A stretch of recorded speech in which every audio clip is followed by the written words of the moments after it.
Electric dipole എന്താണെന്ന് നമ്മൾ പറഞ്ഞു കഴിഞ്ഞു. Two equal and opposite charges are separated by a very small distance. അതാണ് ഇലക്ട്രിക് ഡൈപോൾ. അടുത്ത പോയിന്റ്, അടുത്ത ടോപ്പിക്ക് ഇലക്ട്രിക് ഡൈപോളുമായി ബന്ധപ്പെട്ടതാണ്. Electric dipole moment. Electric dipole എന്ന് പറഞ്ഞു കഴിഞ്ഞാൽ two equal and opposite charges are separated by a small distance. ആ pair of ചാർജസിനെ വിളിക്കുന്ന ആ പേരാണ് ഇലക്ട്രിക് ഡൈപോൾ. പക്ഷേ ഇലക്ട്രിക് ഡൈപോൾ മൊമെൻ്റ് എന്ന് പറയുന്നത് ഒരു മെഷർമെൻ്റ് ആണ്. എന്തിനു വേണ്ടിയിട്ടാണ് നമ്മൾ ഇലക്ട്രിക് ഡൈപോൾ മൊമെൻ്റ് ഉപയോഗിക്കുന്നത്? It is a measure of the strength of electric dipole. അതായത് നമ്മുടെ കയ്യിലുള്ള ഇലക്ട്രിക് ഡൈപോളിൻ്റെ സ്ട്രെങ്ത് എത്രയാണ് എന്ന് പറഞ്ഞു തരുന്ന ഒരു ഫിസിക്കൽ മെഷർമെൻ്റ് ആണ് electric dipole moment. It is a vector quantity. Electric dipole moment എന്ന് പറയുന്നത് ഒരു വെക്റ്റർ ക്വാണ്ടിറ്റി ആണ്. വെക്റ്റർ ക്വാണ്ടിറ്റി എന്ന് പറഞ്ഞു കഴിഞ്ഞാൽ നിർബന്ധമായും അതിനൊരു മാഗ്നിറ്റ്യൂഡ് ഉണ്ടായിരിക്കണം, ഒരു ഡയറക്ഷൻ ഉണ്ടായിരിക്കണം. എന്താണ് ഇലക്ട്രിക് ഡൈപോൾ മൊമെൻ്റ് എന്ന് പറയുന്ന വെക്റ്ററിൻ്റെ മാഗ്നിറ്റ്യൂഡ്?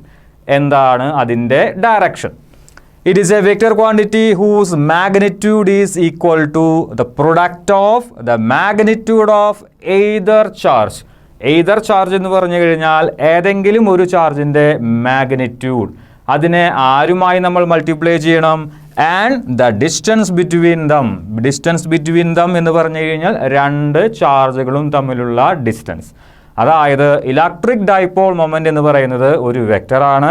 അതിന് മാഗ്നിറ്റ്യൂഡ് ഉണ്ടായിരിക്കും, അതിന് ഡയറക്ഷൻ ഉണ്ടായിരിക്കും. അതിൻ്റെ മാഗ്നിറ്റ്യൂഡ് എന്ന് പറയുന്നത് രണ്ട് ആളുകൾ തമ്മിലുള്ള ഒരു പ്രൊഡക്റ്റാണ്. ആരൊക്കെയാണ്?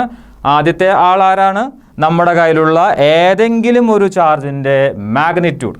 മാഗ്നിറ്റ്യൂഡ് എന്നതുകൊണ്ട് അവർ ഉദ്ദേശിക്കുന്നത് നമുക്കറിയാവുന്നതുപോലെ ഒരു ഇലക്ട്രിക് ഡൈപോളിൽ രണ്ട് ഓപ്പോസിറ്റ് സൈന് ഉള്ള ചാർജുകളായിരിക്കും ഉണ്ടായിരിക്കുക. ഒന്നാമത്തേത് -q ആണെങ്കിൽ രണ്ടാമത്തേത് നിർബന്ധമായും എന്തായിരിക്കണം? +q ആയിരിക്കണം. നിങ്ങൾ ഈ ചാർജുകളിൽ ഏതെങ്കിലും ഒരു ചാർജിൻ്റെ മാഗ്നിറ്റ്യൂഡ് മാത്രം എടുത്താൽ മതി. അതായത് ഇത് -1 കൂളമാണ്, അടുത്ത ചാർജ് +1 കൂളമാണെങ്കിൽ നിങ്ങൾ 1 കൂളം എന്ന് പറയുന്ന ആ രണ്ട് ചാർജുകളുടെ മാഗ്നിറ്റ്യൂഡ് മാത്രം എടുത്താൽ മതി. ആ മാഗ്നിറ്റ്യൂഡിനെ ആരുമായി മൾട്ടിപ്ലൈ ചെയ്യണം? രണ്ട് ചാർജുകൾ തമ്മിലുള്ള ഡിസ്റ്റൻസുമായി മൾട്ടിപ്ലൈ ചെയ്യണം. അതായത് charge into distance between, any charge into distance between the two charges. അതാണ് ഇലക്ട്രിക് ഡൈപോൾ മൊമെൻ്റ് എന്ന് പറയുന്ന വെക്റ്ററിൻ്റെ മാഗ്നിറ്റ്യൂഡ്. ഇനി അതിൻ്റെ ഡയറക്ഷൻ എങ്ങോട്ടാണ്? Its direction is from negative charge to positive charge. അതായത് ഇത്രയും കാര്യങ്ങൾ നമ്മൾ മാത്തമെറ്റിക്കൽ ഫോമിൽ എഴുതി കഴിഞ്ഞാൽ പി വെക്റ്റർ, അതായത് ഇലക്ട്രിക് ഡൈപോൾ മൊമെൻ്റ് എന്ന് പറയുന്ന വെക്റ്റർ ക്വാണ്ടിറ്റിയെ റെപ്രസെൻറ്റ് ചെയ്യാനായിട്ട് ഉപയോഗിക്കുന്ന ഒരു ആൽഫബറ്റാണ് പി. പി വെക്റ്റർ ആണ്. അതിൻ്റെ മുകളിൽ നമ്മൾ വെക്റ്റർ നൊട്ടേഷൻ ഇട്ടിട്ടുണ്ട്. P vector is equal to q × 12. q എന്ന് പറഞ്ഞു കഴിഞ്ഞാൽ എന്താണ്?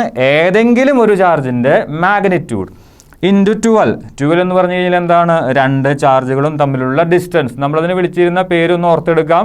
അതിനെ വിളിച്ചിരുന്ന പേരാണ്, അതായത് 12 എന്ന് പറയുന്ന ക്വാണ്ടിറ്റിയെ വിളിച്ചിരുന്ന പേരാണ് ഡൈപോൾ ലെങ്ത്.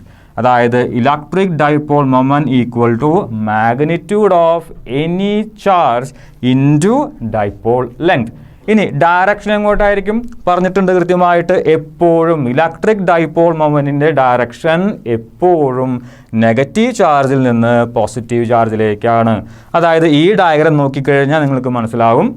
ആ ഇലക്ട്രിക് ഡൈപോളിൻ്റെ -q +q separated by a small distance, ഈ ഇലക്ട്രിക് ഡൈപോളിൻ്റെ ഇലക്ട്രിക് ഡൈപോൾ മൊമെൻറ്റിൻ്റെ ഡയറക്ഷൻ നെഗറ്റീവ് ചാർജിൽ നിന്ന് പോസിറ്റീവ് ചാർജിലേക്കാണ്. അതായത് എയിൽ നിന്ന് ബിയിലേക്കാണ് ഇലക്ട്രിക് ഡൈപോൾ മൊമെൻറ്റിൻ്റെ ഡയറക്ഷൻ. അതിൻ്റെ മാഗ്നിറ്റ്യൂഡ് q × 12 ആണ്. ഇനി അതിൻ്റെ യൂണിറ്റ് എന്തായിരിക്കും? നമ്മൾ ഓൾറെഡി പറഞ്ഞതാണ്, അതൊരു വെക്റ്റർ ക്വാണ്ടിറ്റിയാണ്. അതായത് നമുക്ക് മെഷർ ചെയ്യാനായി സാധിക്കും. മെഷർ ചെയ്യുകയാണെങ്കിൽ നിർബന്ധമായും എന്തുണ്ടായിരിക്കണം? യൂണിറ്റ് ഉണ്ടായിരിക്കണം. അങ്ങനെയാണെങ്കിൽ എന്താണ് ഇലക്ട്രിക് ഡൈപോൾ മൊമെൻറ്റിൻ്റെ യൂണിറ്റ്? നോക്കാം. Its S I unit is coulomb metre. എങ്ങനെ വന്നു കൂളം മീറ്റർ? ചാർജിൻ്റെ യൂണിറ്റ് കൂളമാണ്. 12 എന്ന് പറയുന്നത് അതൊരു ലെങ്ത്തിൻ്റെ മെഷർമെൻ്റ് ആണ്.